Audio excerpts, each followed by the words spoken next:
magaalaa Hawwadee geessu. Agadaa birra agadaa birra. Afaan Oromootiin jirtu hundinuu waan taate hin beeknu waan ta'eef. Keenyaa miti namaa Oromoo. Holoo qabii gadi. Muka kanarra ijaaran beeku. Qabiinni lubbuu maal qabii dhibba qolloo lubbuu.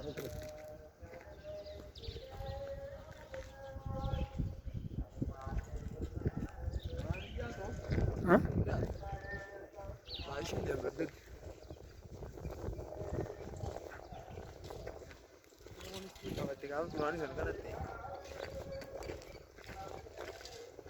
Lafti biyya tanaa waan dhiyaattu maaliif beeku?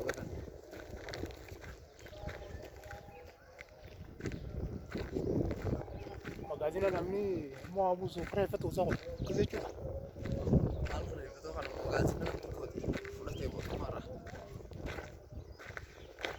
Mee nama intarviyu goonaas nama gaafanna.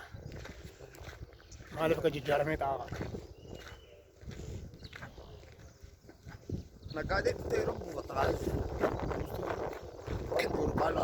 Ni kireessita malee waan.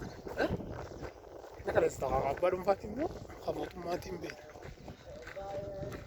Nama mootummaa dhahaa abbaan dhuunfaa bulookeeta kanaan halkan ofirraa cufeeti. Magaalaa godhata. Mee nama gaafannaas. Kunoo maali qorqorroon tun?